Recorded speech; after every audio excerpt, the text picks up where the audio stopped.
Hello hi नमस्कार समस्त को आमर आउ एक नया वीडियो स्वागत। आज आम पढ़ा सप्तम श्रेणी जिज्ञासा बहीर द्वितीय अध्याय अम्लीय क्षारीय और निरपेक्ष पदार्थर अनुसंधान। यह पूर्व आम कौन पढ़ी आमर प्रथम अध्याय जहाँ हूँ कि चिर विकासशील विज्ञान जगत आमर संपूर्ण आलोचना सरी जाइए। आमर प्लेलिस्ट अवेलेबल अच्छी।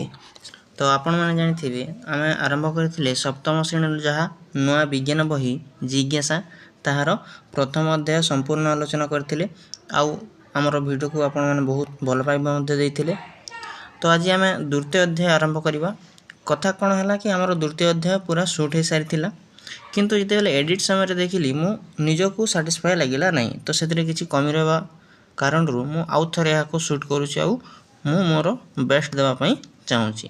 तो आपण मानक जदि भल लगे ताहले फीडबैक रे किसी भल कथा लिखिदेवे तो से आमर मोटिवेशन मिल आमको और आहरी एमती आम आगक एमती काम करी जो मैंने आम प्रथम अध्यायर वीडियो देखी ना से आमर प्लेलिस्ट को विजिट करी आमर प्रथम अध्यायर आलोचना वीडियोटी देखिदेवे। तो ये आमर आलोचना वीडियो यहाँ आरंभ करवा।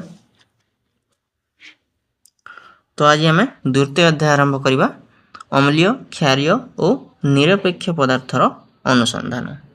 तो क्यों पदार्थ अम्ल रही क्यों पदार्थ क्षारीय रही आउ क्यों पदार्थ निरपेक्ष बा न्यूट्राल जहाँकि क्षारीय नुहे कि अम्लीय नुहे ताहाको आमे अनुसंधान करवा गोटे गोटे कर बुझीबा और कौन कौन देछि देखिबा।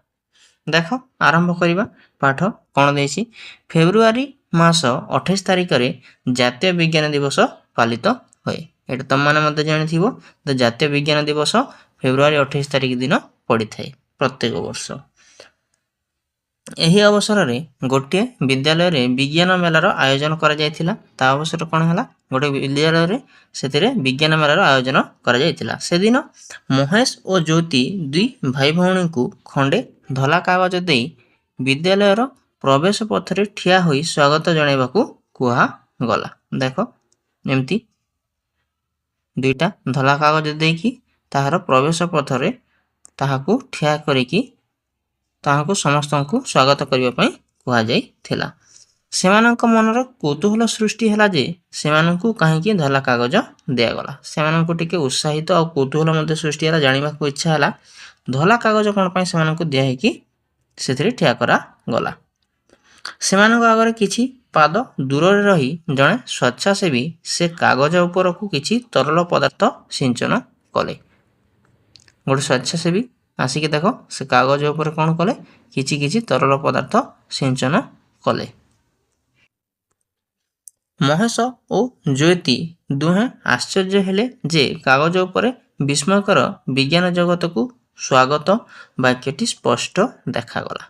तामाने से जो कागज उपर से तरल पदार्थ सिंचन कला परे से लेखा होछि विस्मयकर विज्ञान जगत को स्वागत से लेखा होता ताहा देखा जाऊ नथिला किंतु से तरल पदार्थ पकेला पर सेटा स्पष्ट देखागला। से माने उत्साहित हेले और जानिबा को आग्रही मध्य हेले एपरी कौन पाई हैला बा काहीकि हैला यार कारण कौन। रंगीन सामग्री पृथ्वी नामक प्रकल्प देखी सेमानंकर मनरे सृष्टि होतिबा प्रश्नटी आंशिक उत्तर पाइले। भिन्न भिन्न सामग्री मिसी रंगर परिवर्तन होइतिबार विभिन्न कार्य से देखिले। से माने किछि किछि जानि पाइले और किछि किछि तांको मनरे एबे मध्य कौतूहल सृष्टि होछि ताहा जानिबा पई। से माने निष्पत्ति नेले जे से रंग परिवर्तन विषय आगो को अनुसंधान करिवे केमिति से कागज रे से तरल पदार्थ पकेला को से रंग है ताहाको जानिबाकू से जेमती अनुसंधान करी परीक्षा करिवे और ताहाको जानिबाकू चेष्टा करिवे। एबे आस शिक्षण अभियान सेमानकर सहित जोग देबा आउ कौन कौन रही आगको देखा। एमती किसी विज्ञान मेला थिला देख ये गोटे पिक्चर दिखाई अति सुंदर भाव में देख ऊपर लिखाई जातीय विज्ञान दिवस और से लिखाई देख तार ଆବିଷ୍କାର କର, ଅନୁସନ୍ଧାନ କର, ଆନନ୍ଦିତ ହୁଅ। ଦେଖ କେମିତି ସୁନ୍ଦର ସୁନ୍ଦର ଭାବରେ ଲେଖା ହେଇଛି। ଦେଖ ଏବେ ଆଗକୁ ବଢ଼ିବା। ପ୍ରକୃତି ଆମ ବିଜ୍ଞାନର ପରୀକ୍ଷାଗାର। ସୂଚକ ଭାବରେ ଲିଟମସକୁ କେମିତି ଆମେ ବ୍ୟବହାର କରିବା ଓ ଅମ୍ଳ କ୍ଷାରକ କେମିତି ଆମେ ଚିହ୍ନିବା ତା ବିଷୟରେ ଏଠି ଦିଆହେଇଛି। ଦେଖ ଏଟା ଆଗରୁ ସବୁ ମାର୍କ କରାହେଇଛି, କାହିଁକିନା ଏହା ମୁଁ ସମ୍ପୂର୍ଣ୍ଣ ଆଲୋଚନା କରିଦେଇଥିଲି ହେଲା, କିନ୍ତୁ ମୋତେ ନିଜେ ସାଟିସ୍ଫାଏ ଲାଗିଲା ନାହିଁ ତାହାକୁ ଶୁଣିଲା ପରେ, ସେଥିପାଇଁ ମୋତେ ଆଉ ଥରେ ସୁଟ୍ କରିବାକୁ ପଡ଼ୁଛି। କିଛି କଥା ନାହିଁ, ଆହୁରି ଭଲ ଭାବରେ ପଢ଼ିବା, ଆହୁରି ଭଲ ଭାବରେ ବୁଝିବା। ଦେଖ ଅନୁସନ୍ଧାନ କରିବା। ତ ଲିଟମସ୍ କାଗଜକୁ କେମିତି ନେଇକି ଆମେ ଅମ୍ଳ କ୍ଷାରୀୟ କେମିତି ଜାଣିବା ତାହାକୁ ଆମେ ଅନୁସନ୍ଧାନ କରିବା। ଦେଖ ଦେଇଛି ଏଠି ଲେମ୍ବୁ ରସ, ସାବୁନ ପାଣି, ଅଁଳା ରସ, ହଳଦୀ ପାଣି, ଭିନେଗାର, ବେକିଂ ସୋଡ଼ା ଦ୍ରବଣ, ଚୂନ ପାଣି, କଲର ପାଣି, ଲୁଗା ସଫା ଗୁଣ୍ଡ, ଚିନି ପାଣି ଓ ଲୁଣ ପାଣି ସଂଗ୍ରହ କର। ଏସବୁ ତମ ଘରେ ମଧ୍ୟ ମିଳିଯିବ, ଅତି ସହଜରେ ପାଇପାରିବ। ଏମାନଙ୍କ ମଧ୍ୟରୁ ଯଦି କିଛି କିଛି ନ ପାଇଲେ ମଧ୍ୟ ତମେ ଯାହା ଯାହା ପାଇବ ତାହାକୁ ନେଇକି ତମେ ପରୀକ୍ଷା କରିପାରିବ। ଗୋଟିଏ କ'ଣ କରିବ, ନୀଳ ଲିଟମସ୍ କାଗଜର ଖଣ୍ଡେ ପଟି ନିଅ ଓ ଏହାକୁ ଛୋଟ ଛୋଟ ଖଣ୍ଡରେ ବିଭକ୍ତ କର। ଲିଟମସ୍ କାଗଜ ତମକୁ ଅତି ସହଜରେ ଏମିତି ମିଳିଯିବ ବୁକ୍ ଷ୍ଟୋରରେ। ଗୋଟେ ନୀଳ ଲିଟମସ୍ କାଗଜ ଥାଏ, ଆମେ ନୀଳ କଲର୍ କରିଦେବା। ଦେଖ ତମେ ବୁଝିବା ପାଇଁ ଅତି ସହଜ ହେବ। ଗୋଟେ ଏମିତି ନୀଳ କଲର୍ର କ'ଣ ହେଇଥାଏ ଲିଟମସ୍ କାଗଜ ମିଳିଥାଏ, ଆଉ ଗୋଟେ ଏମିତି ଲାଲ କଲର୍ର ଲିଟମସ୍ କାଗଜ ଏମିତି ମିଳିଥାଏ। ତାହା ଏମିତି ଗୁଡ଼େ ହିଁ ପଟି ଆକାରରେ ଥାଏ ଏମିତି, କିନ୍ତୁ ତମେ ସେଥିରୁ ଏମିତି ଗୋଟେ ପଟି ନେବ, ଠିକ୍ ଅଛି। ଯେମିତି ତୁମର ବହି ଖାତା ଦେଖିଥିବ ଗୋଟେ ପରେ ଗୋଟେ ଫର୍ଦ୍ଦ ଅଛି ସେମିତି ଥାଏ। ତ ଏଇଟା ତମେ ସେଥିରୁ ଗୋଟେ ପଟି ନେଇକି ତମେ ପରୀକ୍ଷା କରିପାରିବ। ଚିତ୍ର 2.2ରେ ଦିଆଯାଇଥିବା ଭଳି ଡ୍ରପର କିଛି ଦ୍ରବଣ ନେଇ ତଳେ ବିଛା ହୋଇଥିବା ନୀଳ ଲିଟମସ୍ କାଗଜ ଉପରେ ଗୋଟେ ଗୋଟେ ବୁନ୍ଦା ପକାଅ। ଦେଖ ଏ ଝିଅକୁ ଦେଖ କ'ଣ କରିଛି, ଗୋଟେ ଏତେ ସବୁ କ'ଣ ନେଲା ଦ୍ରବଣ ଗୁଡ଼ିକ ନେଲା, ଲେମ୍ବୁ ରସ, ସାବୁନ ପାଣି, ଅଁଳା ରସ, ହଳଦୀ ପାଣି, ଏମିତି ସବୁ ଅନେକ ଗୁଡ଼ିଏ ଦ୍ରବଣ ନେଲା। ଆଉ ଏମିତି ଦେଖ 6ଟା ପିସ୍ ନୀଳ ଲିଟମସ୍ କାଗଜକୁ ଏମିତି ତଳେ ରଖିଛି। ଆଉ ଗୋଟେ ଗୋଟେ ସବୁଥିରେ ଅଲଗା ଅଲଗା ଡ୍ରପର ୟୁଜ୍ କରିବ ହେଲା, ନହେଲେ ସବୁ ମିକ୍ସ ହେଇଯିବ ଯେ। ତ ସବୁଥିରେ ଅଲଗା ଅଲଗା ଡ୍ରପର ୟୁଜ୍ କରିକି ସବୁ ଚୂନ ପାଣିର ଗୋଟେ ବୁନ୍ଦା, ତାପରେ ଚିନି ପାଣିର ଗୋଟେ ବୁନ୍ଦା, ଅଁଳା ରସ ଗୋଟେ ବୁନ୍ଦା, ହଳଦୀ ପାଣି ଗୋଟେ ବୁନ୍ଦା, ଏମିତି ଗୋଟେ ପେପରରେ ଗୋଟେ ଗୋଟେ ବୁନ୍ଦା ସବୁଥିରେ ଡ୍ରପର ଅଲଗା ଅଲଗା ସାହାଯ୍ୟ ନେଇକି ପକାଇବ। ବୁଝିଗଲା କ'ଣ ଦେଇଛି? ତାପରେ ଦେଖ କ'ଣ କରିବାକୁ କହୁଛି, ତୁମେ କିଛି ନୀଳ ଲିଟମସ୍ କାଗଜ ରଙ୍ଗ ପରିବର୍ତ୍ତନ ଦେଖିଲ କି? ଦେଖ ଝିଅ କରିବା ବେଲେ ଗୋଟେ ଲାଲ ହେଇଯାଇଛି, ତ ଗୋଟେ ନୀଳ ଲିଟମସ୍ କାଗଜ ଲାଲ ହେଇଯାଇଛି, ବାକି 5ଟା ନୀଳକୁ ନୀଳ ଅଛି। ତ ଏମିତି କିଛି ତମେ ଯଦି ପରିବର୍ତ୍ତନ ଦେଖିଲ ତାହାକୁ ଲେଖିକି ରଖିବ ଯେ କେଉଁ ପାଣିରେ ତମେ ପକାଇଲା ପରେ ବା କେଉଁ ନୀଳ ଲିଟମସ୍ କାଗଜରେ କେଉଁ ପାଣି ପକାଇଲା ପରେ ତମର ରଙ୍ଗ ପରିବର୍ତ୍ତନ ହେଉଛି ତାହା ତମ ଖାତାରେ ଲେଖିକି ରଖିପାରିବ। ତାପରେ ଦେଖ ଦେଇଛି ଚିତ୍ର 2.2 ଖ ଅନୁସାରେ ଏହିଭଳି ଶିକ୍ଷଣ କାର୍ଯ୍ୟକୁ ଲାଲ ଲିଟମସ୍ କାଗଜ ଉପରେ କର। ତୁମେ ଅନୁସନ୍ଧାନ କରି ତାହାକୁ ଲିପିବଦ୍ଧ କର। ଦେଖ ସେଥିରେ ଗୋଟେ ପୁଅ କରିଥିଲା, କରେ ଦେଖ ଏଥିରେ ଗୋଟେ ଝିଅ କରୁଛି ଏମିତି। ତାହାକୁ ଆମେ ନୀଳ ଲିଟମସ୍ କାଗଜକୁ ନେଇକି କରିଥିଲେ, ଏଠି ଦେଖ ଲାଲ ଲିଟମସ୍ କାଗଜ ବ୍ୟବହାର ହେଇଛି।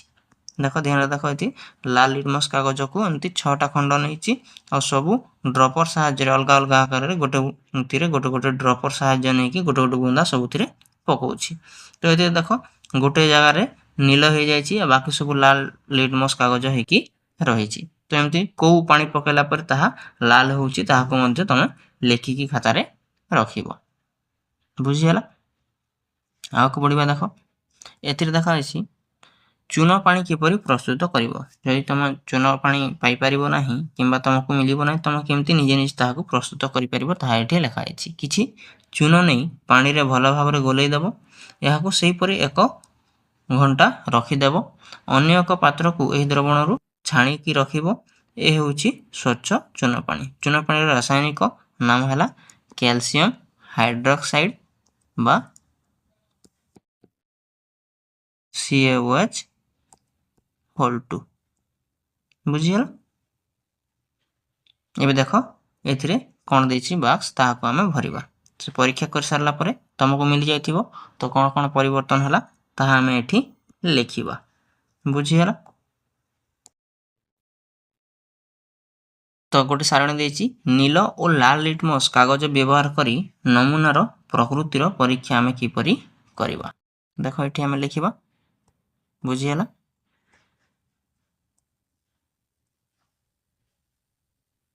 एक नंबर देछि क्रमिक नंबर 2 नंबर रे देछि देखो लेंबू रस 1 नंबर अछि 2 नंबर साबुन पानी अछि।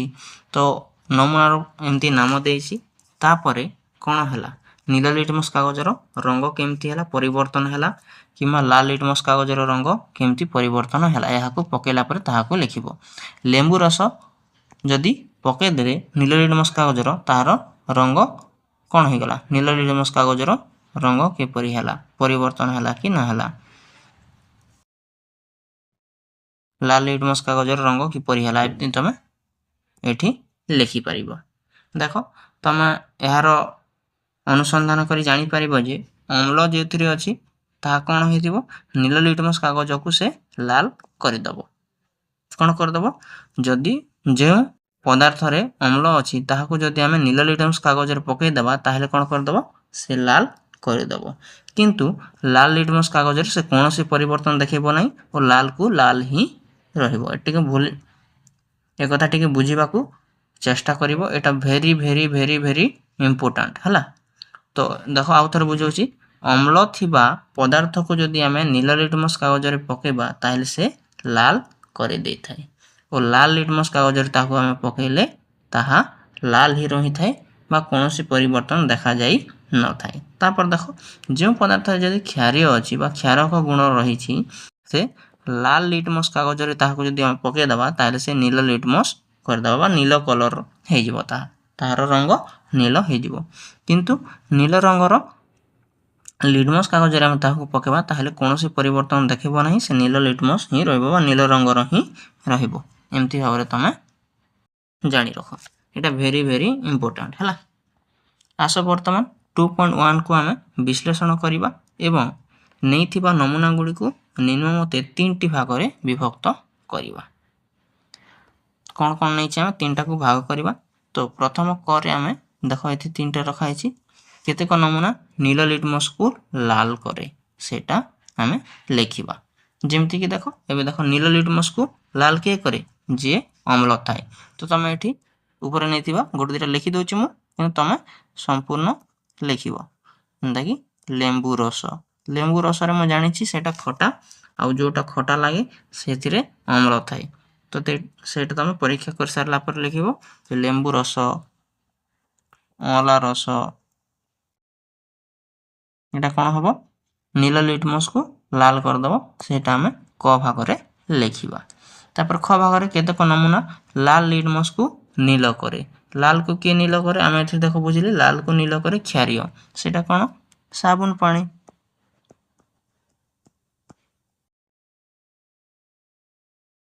तापरे आ कोन हबो चूना पानी मु जानि छी सेठी पे लिखि दउची किंतु तम परीक्षा कर सरला पर ए सब लिखिबो नहेले तमरो सांक सहित तमरो श्रेणी गृह रे एटा आलोचना करिवो। तापरे ग नंबर रे कोन लिखियो देखो ग नंबर एठी देछि तृतीय भाग ग रे केते कोन अछि जे नील लिटमस कागज पर प्रभाव पके नाही माने से अम्ल भी नहे किंबा से क्षारीय भी नहे एमती कोन अछि देखो ताहा तमे देखिबो जे कि निरपेक्ष अटे जेमति कि लूण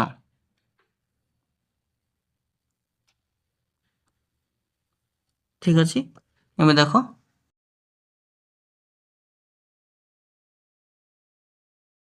एठी देखो नील लिटमस और लाल लिटमस कागज रो एमती गोटे गोटे पट्टी दिया जायछि एमती भाबरे थाए। तमे जे देखिनो ताले बुक स्टोर को जाईकी आनिबो आ निजे देखिबो।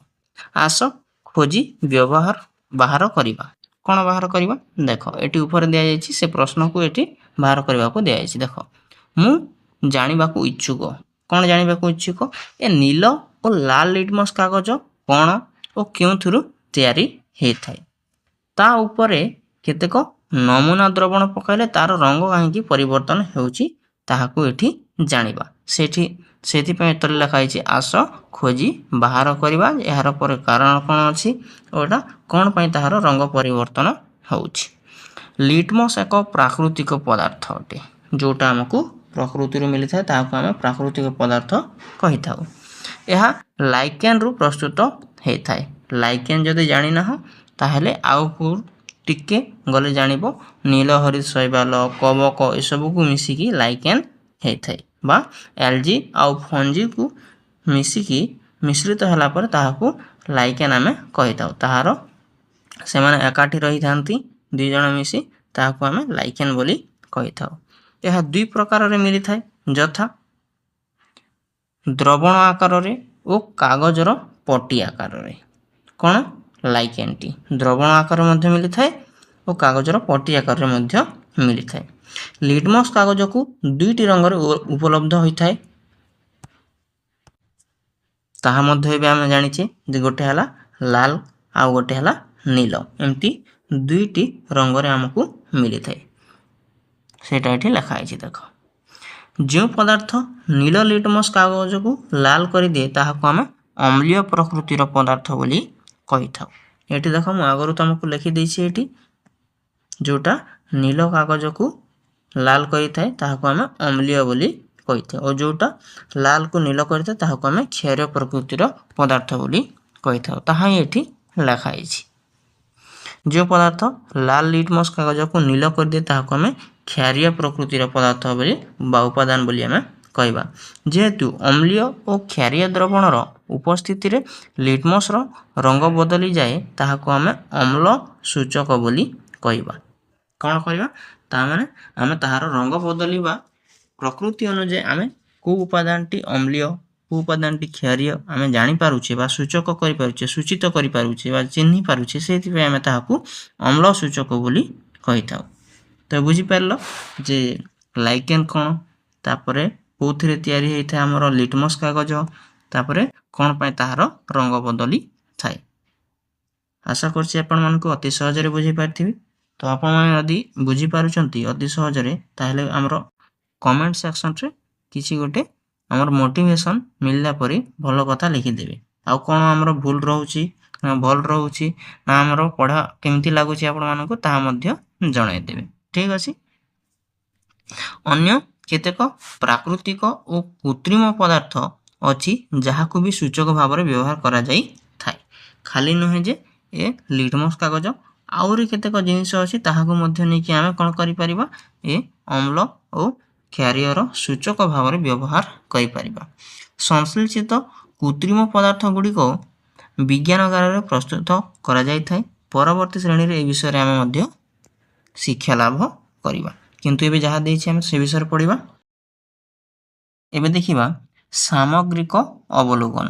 ଦୁଇଟି ଜୀବ ଯଥା ଶୈବାଳ ଓ କବକ ସଂଯୋଗରୁ ଲାଇକେନ୍ର ସୃଷ୍ଟି। ଏବେ ଆପଣମାନଙ୍କୁ ମୁଁ ଆଉ ଟିକେ ସମୟ ଆଗରୁ କହୁଥିଲି ଯେ ଦୁଇଟାର ସଂଯୋଗରୁ ହିଁ ଲାଇକେନ୍ ସୃଷ୍ଟି ହୋଇଥାଏ। ଯେମିତିକି ନିର୍ମଳ ବାୟୁ ଓ ଅତ୍ୟଧିକ ବର୍ଷା ହେଉଥିବା ଅଞ୍ଚଳରେ ଗଛ ଓ ପଥର ଉପରେ ଏହା ବସନ୍ତି ବା ଏମିତି ଗଛ ଉପରେ ଏମିତି ଡାଳ ଉପରେ ଏମିତି ଥିବାର ତୁମେ ଲାଇକେନ୍ ଦେଖିଥିବ।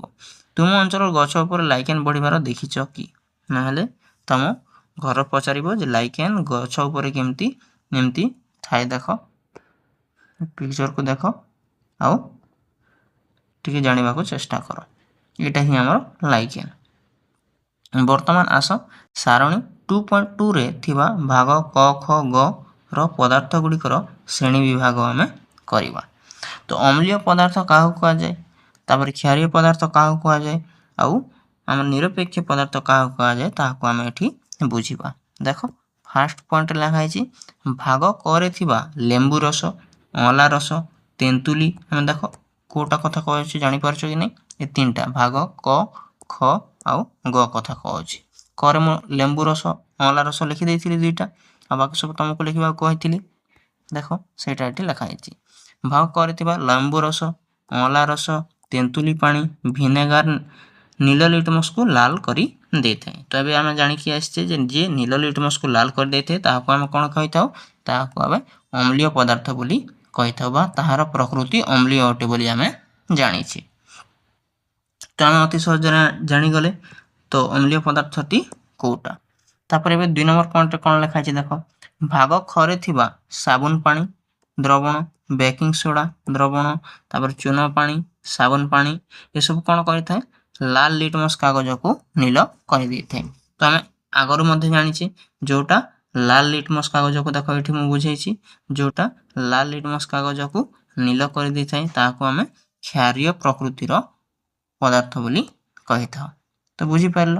ସେମିତି ଆମେ ଗ ନମ୍ବରରେ ଦେଖିବା, ଭାଗ ଗରେ ଥିବା କଲ ପାଣି, ଚିନି ପାଣି, ଲୁଣ ପାଣି କୌଣସି ଲିଟମସ୍ କାଗଜ ରଙ୍ଗକୁ ବଦଳାଇ ପାରିଲେ ନାହିଁ। ସେଥିପାଇଁ ଆମେ ଏହାକୁ ଅମ୍ଳୀୟ ବି କହିବା ନାହିଁ କି କ୍ଷାରୀୟ ବି କହିବା ନାହିଁ। ଏହାକୁ ଆମେ କ'ଣ କହିବା, ନିରପେକ୍ଷ ବା ନ୍ୟୁଟ୍ରାଲ ପଦାର୍ଥ ବୋଲି ଆମେ ଏହାକୁ କହିବା। ତ ଆପଣମାନେ ଅତି ସହଜରେ ଜାଣିପାରିଲେ ଯେ ଅମ୍ଳୀୟ କୋଉଟା, କ୍ଷାରୀୟ କୋଉଟା ଓ ନିରପେକ୍ଷ କୋଉଟା ବା ନ୍ୟୁଟ୍ରାଲ ପଦାର୍ଥ କୋଉଟା। ଠିକ୍ ଅଛି, ଏବେ ଆଗକୁ ବଢ଼ିବା। ତ ଏବେ ଆମେ ଆଗକୁ ଦେଖିବା। ଦେଖ ଆଗରେ କ'ଣ ଦେଇଛି, ଆଗରେ ଦେଇଛି କାର୍ଯ୍ୟ 2.2ରେ କ'ଣ ଦେଇଛି ଦେଖିବା। ଆସ ସମ୍ପର୍କ ବୁଝିବା ଓ ଅନୁସନ୍ଧାନ କରିବା। ସାରଣୀ 2.2ରେ ଭାଗ କରେ ଥିବା ସମସ୍ତ ସାମଗ୍ରୀ ଖାଇବା ଯୋଗ୍ୟ କି ତାହା ଆମକୁ ପଚାରୁଛି। ଏସବୁ ସାମଗ୍ରୀର ସ୍ୱାଦକୁ ତୁମେମାନେ କେବେ ଚାଖିଛ? ସେସବୁ ସ୍ୱାଦକୁ ମନେ ପକାଇ ପାରିବ କି? ଏ ସମସ୍ତ ସାମଗ୍ରୀର ସ୍ୱାଦ ହେଲା ଖଟା। ସାରଣୀ କରେ ଅଛି ଯାହା, ତାହାର ସବୁ ଦେଖ ଏ ସାରଣୀ କଥା କହୁଛି ଯାହାକି ଆମେ ଅମ୍ଳ ବୋଲି ତାହାକୁ ପ୍ରୁଭ୍ କରିଥିଲେ। ତାହାର ସ୍ୱାଦ ଦେଖିଲେ ସମ୍ପୂର୍ଣ୍ଣ ଖଟା ଲାଗିଥାଏ। ଏଥର ଆମେ କହିପାରିବା ଯେ ଯେଉଁ ପଦାର୍ଥର ସ୍ୱାଦ ଖଟା ସେଗୁଡ଼ିକରେ କ'ଣ ରହିଛି, ଅମ୍ଳ ରହିଛି ବା ତାହାର ପ୍ରକୃତି ଅମ୍ଳୀୟ ଅଟେ ବୋଲି ଆମେ କହିପାରିବା। ସେ କଥା କହୁଛି। ଦେଖ ସତର୍କତାରେ କ'ଣ ଦେଇଛି ଦେଖିବା, କାହାକୁ ନ ପଚାରି ବା କେହି ନ କହିଲା ପର୍ଯ୍ୟନ୍ତ କୌଣସି ପଦାର୍ଥକୁ ଚାଖିବ ନାହିଁ।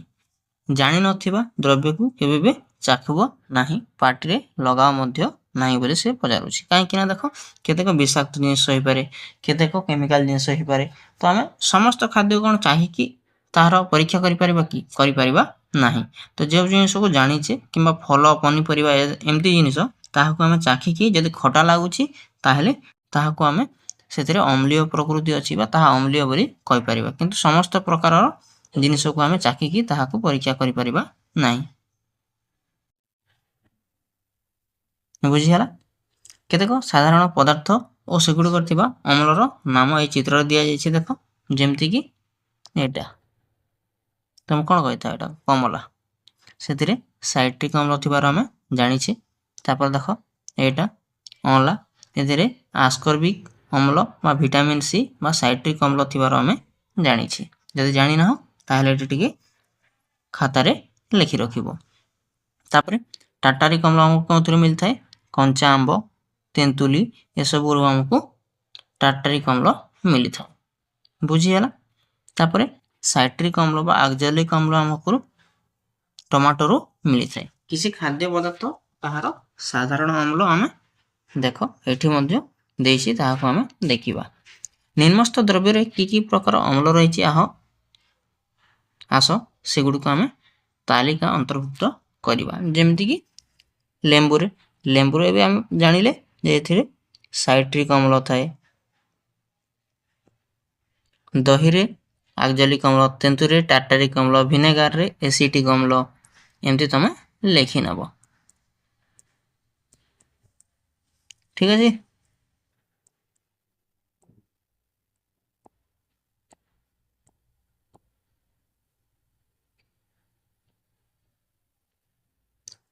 ଆକ୍ଜାଲିକ୍ ନା ଲାକ୍ଟିକ୍ ଅମ୍ଳ ଥାଏ, ଦହିରେ ଲାକ୍ଟିକ୍ ଅମ୍ଳ ଥାଏ। ବର୍ତ୍ତମାନ ଆସ ଖରୁ ବେକିଂ ସୋଡ଼ାର ଦ୍ରବଣ ନିଅ। ବେକିଂ ସୋଡ଼ା ଦ୍ରବଣକୁ ତୁମେ 2 ଆଙ୍ଗୁଠି ସାହାଯ୍ୟରେ ଘଷ। କ'ଣ ଅନୁଭବ କରୁଛ ତାହା ଦେଖିବ। ହାତକୁ ସାବୁନ ସଦୃଶ ଚିକ୍କଣ ଅନୁଭୂତ ହେଉଛି କି?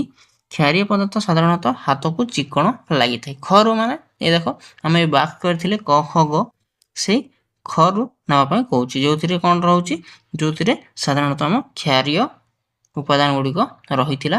ତାହାକୁ ଯଦି ଆମେ ନେବା ଆଉ ଆମର ଆଙ୍ଗୁଠିରେ 2ଟି ଏମିତି ଘଷିବା ତାହେଲେ କ'ଣ ହେବ, ସେ ଟିକେ ଚିକ୍କଣ ଅନୁଭୂତ ହେବ। ତ ଏଥିରୁ ଆମେ କ'ଣ ଜାଣିଲେ, ଯେକୌଣସି କ୍ଷାରୀୟ ପଦାର୍ଥକୁ ଯଦି ଆମେ ଘଷିବା ତାହେଲେ ସେ ନର୍ମାଲ ଭାବରେ ଚିକଣ ଲାଗିଥାଏ। ଏଇଟା ହିଁ ସେ ଏଥିରେ ଲେଖା ହେଇଛି। କ୍ଷାରୀୟ ପଦାର୍ଥ ଗୁଡ଼ିକର ସ୍ୱାଦ ସାଧାରଣତଃ ପିତା ବା କଷା ଲାଗିଥାଏ। ଯେମିତି ଆମେ ଦେଖିଲେ ଯେ ଅମ୍ଳୀୟ ପଦାର୍ଥ ଗୁଡ଼ିକର ସ୍ୱାଦ କେମିତି ଲାଗିଥାଏ, ଖଟା ଲାଗିଥିବା ବେଳେ ଏଠି ଦେଖ କ୍ଷାରୀୟ ପଦାର୍ଥର ସ୍ୱାଦ କେମିତି ଲାଗେ, ପିତା କିମ୍ବା କଷା ଲାଗିଥାଏ। କିନ୍ତୁ ସମସ୍ତ ପିତା ବା କଷା ଦ୍ରବ୍ୟର କ୍ଷାରୀୟ ଉପସ୍ଥିତି ନଥାଏ।